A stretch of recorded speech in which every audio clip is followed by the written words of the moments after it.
Welcome to my channel. आज मैं आपको सेट से रिलेटेड कुछ और डिफरेंट क्वेश्चन के बारे में बताने जा रहा हूँ। तो क्वेश्चन में दिया हुआ है निम्नलिखित समुच्चयों के प्रकार लिखना है। मतलब ये जो समुच्चय दिए हुए हैं ये किस टाइप के समुच्चय में आ रहा है। सीमित समुच्चय है, असीमित समुच्चय है, एकल समुच्चय है, समष्टि समुच्चय है कि रिक्त समुच्चय है। तो ये हमें बताना है कि किस समुच्चय में आ रहा है। पहला पॉइंट में दिया हुआ है -13 और -14 के बीच की प्राकृतिक संख्याओं का समुच्चय। तो -13 और -14 के बीच का कोई नंबर है ही नहीं। तो -13 और -14 के बीच का कोई भी नंबर नहीं है। तो ये एक इनके बीच की प्राकृतिक संख्याओं का जो समुच्चय होगा वो कोई नहीं होगा। तो ये जैसे ये दिया हुआ है -13 और -14, ये -13 के बाद 14 आता है। तो इनके बीच की प्राकृतिक संख्याओं का समुच्चय होगा नहीं। तो ये क्या हुआ, एक तरीके जब इसमें कोई समुच्चय नहीं है तो ऐसे समुच्चय को हम क्या कहते हैं, रिक्त समुच्चय। तो इस समुच्चय को हम रिक्त समुच्चय कहते हैं, या हम इसे कह सकते हैं नल सेट। नल सेट से रिप्रेजेंट करते हैं। अब यहाँ पे सेकंड वाले क्वेश्चन में दिया हुआ है x such that x x जो है वो नेचुरल, यानी कि एक्स के जो टर्म्स, एक्स के जो नंबर्स दे दिए हैं उसका वो नेचुरल नंबर में अपसाइलम है। तो इसका एक्स की जो वैल्यू जो दिए हुए है x is equal to less than 5। तो प्राकृतिक संख्या दी हुई है 1 2 3 4 5, ये दिया हुआ है सेकेंड वाले में। तो 1 2 3 4 5, तो ये जो है प्राकृतिक संख्या दी हुई है। तो यानी कि x जो है वो नेचुरल संख्या का अपसाइलम है, यानी कि x का कोई भी नंबर वो नेचुरल नंबर के फॉर्म में है, इस रेंज में आ रहा है। तो यानी कि कहने का मतलब ये लिमिट में दिया हो जिसमें रेंज दिया होता है वो एक सीमित समुच्चय कहलाता है, यानी कि फाइनाइट सेट कहते हैं। या हम इसे सीमित सीमित समुच्चय बोले, या हम इसे फाइनाइट सेट कह सकते हैं। फाइनाइट सेट, ऐसे सेट को हम फाइनाइट सेट कहते हैं जिसमें रेंज अगर दिया होता है, यानी कि जिसके अवयवों की या जिस सेट में हम सदस्यों की गणना कर सकते हैं वो सीमित समुच्चय होता है। तो यानी कि इसमें हम सदस्यों की संख्या हम गिन सकते हैं, तो ये सीमित समुच्चय हो गया। अब यहाँ पे 30 और 40 के बीच अभाज्य संख्याओं का समुच्चय बताना है। तो 30 और 40 के बीच अभाज्य संख्याओं का समुच्चय क्या होता है। तो पहले तो ये हमें पता होना चाहिए अभाज्य संख्या क्या होती है। अभाज्य संख्या को हम प्राइम नंबर्स कहते हैं इंग्लिश में। तो प्राइम नंबर क्या होता है, जो नंबर एक से कट जाए और खुद के नंबर से कट जाए उसी को हम प्राइम नंबर कहते हैं। 30 और 40 के बीच का नंबर हुआ 31। 31 जो है एक से कटेगा और स्वयं के नंबर से कट जाएगा। उसी तरीके से 32 नहीं होगा, 33 नहीं होगा, 32 33 34 35 36 37 37 होगा। 31 प्राइम नंबर है, 37 प्राइम नंबर है, उसके बाद नहीं होगा। 38 भी नहीं होगा, 39 भी नहीं होगा। 30 और 40 के बीच का जो नंबर है वो 31 और 37 है। तो यानी कि इनके बीच के, यानी कि सी वाले सेट में दो सदस्यों की संख्या जो है वो दो, इनके सदस्यों की संख्या 2 है केवल। तो ऐसे सेट को हम सीमित समुच्चय कहते हैं जिसको हम गिन सकते हैं। तो यानी कि ये भी आपका फाइनाइट सेट होगा, या हम इसे सीमित सेट भी कह सकते हैं, सीमित समुच्चय। -1 से छोटी प्राकृतिक संख्याओं का समुच्चय। अब बात आती है -1। -1 से छोटी -2 -3 एंड सो ऑन इन्फिनिटी तक चलेगा। तो यानी कि -1 से छोटी प्राकृतिक संख्याओं का समुच्चय जो है वो इसमें रेंज आपका फिक्स नहीं है। तो ऐसे समुच्चय को इनफाइनाइट सेट, इसे हम इनफाइनाइट सेट कहते हैं। ये इनफाइनाइट सेट होगा, मतलब कि असीमित सेट होगा। इस सेट को हम असीमित समुच्चय कहते हैं। 25 और 52 के बीच की प्राकृतिक संख्याओं का समुच्चय बताना है। 25 और 52 इनके बीच का हमें प्राकृतिक संख्याओं का समुच्चय बताना है। 25 के बाद जो नंबर आता है 26 27 एंड सो ऑन, आपको 51 तक का लेना है। तो 25 के बाद 26 27 28 29, 30 एंड सो ऑन आपका 51 तक का चलेगा। तो यानी कि इनके बीच की प्राकृतिक संख्याओं का समुच्चय जो है एक, इनके बीच की प्राकृतिक संख्याओं के समुच्चय को हम गिन सकते हैं। जिनको हम गिन सकते हैं वो समष्टि वो आपका सीमित समुच्चय कहलाएगा। यानी कि फाइनाइट सेट ये भी होगा। फाइनाइट सेट मतलब सीमित समुच्चय, जिसको हम जिस सेट के समुच्चय को गिन सकते हैं वो सीमित समुच्चय होगा।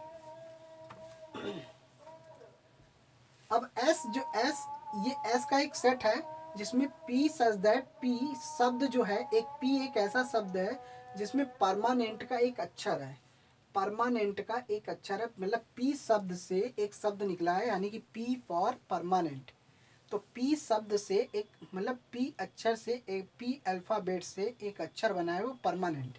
तो इनके परमानेंट का एक अक्षर क्या है, इनके बीच में आता है पी आएगा, ई आएगा, आर आएगा, एम आएगा, ए आएगा, एन आएगा, फिर टी आएगा। तो सब में सिंगल सिंगल सेट है 1 2 3 4 5 6 7, यानी कि इसके सेट के समुच्चय को हम गिन सकते हैं। यानी कि इन्हीं अक्षर से बना है ये शब्द परमानेंट। तो इसको हम सीमित समुच्चय कहेंगे, यानी कि फाइनाइट सेट। ये भी आपका फाइनाइट सेट हुआ।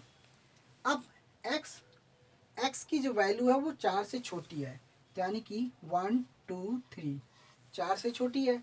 और x जो है वो w इसमें आता है, यानी कि ये x एक ऐसा वर्ड है जिसमें ये 1 2 3 है, 3 अक्षर से बना हुआ शब्द है। तो यहाँ पे इसकी एक रेंज दी हुई है। तो ये क्या हुआ, ये भी एक सीमित समुच्चय कहलाएगा, फाइनाइट सेट होगा, फाइनाइट सेट।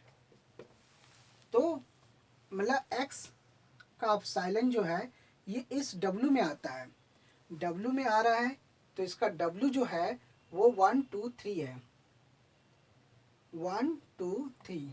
x के जो नंबर दिए हैं 1 2 3, तो ये x का जो, यानी कि x का ये जो अवयव है वो 1 w में आ रहा है, 2 भी w में आ रहा है, और 3 भी w में आ रहा है। तो w में ये नंबर है इसलिए इसमें आ रहा है। तो ये फाइनाइट सेट हुआ। तो इसको हम फाइनाइट सेट बोलें या सीमित समुच्चय बोलें। फाइनाइट सेट ये भी हुआ। प्राकृतिक संख्याओं के घनों का समुच्चय, प्राकृतिक संख्याओं के घनों का समुच्चय अगर निकालते हैं तो 1 का क्यूब करते 1, 2 का क्यूब करेंगे 8, 3 का क्यूब करेंगे 27, 4 का क्यूब करेंगे 64, इसी तरह एंड सो ऑन। तो यानी कि इसको हम लिख नहीं सकते, काउंटेबल होते हैं, यानी कि जिसको हम लिख नहीं सकते, यानी कि जिसकी गणना नहीं कर सकते, वो असीमित समुच्चय होगा, यानी कि इनफाइनाइट सेट। इस वजह से ये इनफाइनाइट सेट होगा, इनफाइनाइट सेट होगा, असीमित समुच्चय होगा। -13 और -14 के बीच पूर्णांकों का समुच्चय क्या होगा, तो -13 और -14 के बीच का कोई भी पूर्णांक नंबर नहीं है, नहीं होगा, क्योंकि इसके बीच का कोई भी पूर्णांक नंबर बचता ही नहीं है। तो यानी कि क्या हुआ, ऐसे समुच्चय को हम क्या कहते हैं, रिक्त समुच्चय कहते हैं, यानी कि इसे हम नल सेट कहते हैं, नल सेट। इस सेट को हम नल सेट से रिप्रेजेंट करते हैं। -13 और -14 के बीच की परिमेय संख्याओं का समुच्चय बताओ। अब परिमेय संख्याओं का समुच्चय क्या होता है, तो यहाँ पे -13 और -14 इनके बीच का अगर हम निकालते हैं तो -13 और ये हो जाएगा -14, तो इस तरीके से ये आपका आ जाएगा 27/2। तो -13 और -27/2 -14, फिर इनके बीच का निकालेंगे, फिर इनके बीच का निकालेंगे, इस तरीके से इनके बीच की रैशनल नंबर काफ़ी निकलेंगी। तो एक तरीके से ये ये मतलब इनके बीच की जो परिमेय संख्याओं का जो समुच्चय होगा वो बिल्कुल एक सीमित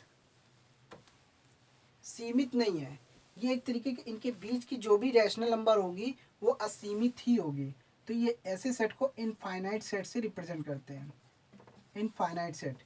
जिसका निकालते जाएंगे उसके बीच का हम रैशनल नंबर निकालेंगे। रैशनल नंबर क्या होता है, रैशनल नंबर वो होता है जिसको हम P/Q के फॉर्म में रिप्रेजेंट कर सकते हैं, और Q जो होगा वो नॉट इज इक्वल टू 0 पे होना चाहिए, बस Q वाला हिस्सा 0 के बराबर नहीं होना चाहिए, तो वो रैशनल नंबर होगा। तो अगर किसी भी संख्या के बीच का अगर रैशनल नंबर निकालना हो तो उन दोनों संख्याओं को जोड़ने के बाद 2 से भाग दे देंगे तो वो रैशनल नंबर हो जाएगा। तो इनके बीच का रैशनल नंबर निकालेंगे तो 1 से ज़्यादा भी निकल सकता है, उससे ज़्यादा भी निकल सकता है। तो ये फिक्स नहीं है, बता नहीं सकते इनके बीच की संख्या कितने रैशनल नंबर निकलेंगे। तो जब जिसको हम गिन नहीं सकते तो वो असीमित समुच्चय होगा। तो यहाँ पे सेकंड क्वेश्चन क्या कह रहा है, निम्नलिखित में से सत्य कथनों को छांटिए, इनमें से कौन सा स्टेटमेंट सही है, कौन सा स्टेटमेंट गलत है। अब ध्यान से देखिए, इसमें 1 और 5, 1 और 5 जो है वो इस सेट का सबसेट है, इस सेट का सबसेट है। तो ये वाला बिल्कुल ठीक है, राइट है, टी ये सही है। 5 जो है क्या ए कामा बी इस सेट का सबसेट है।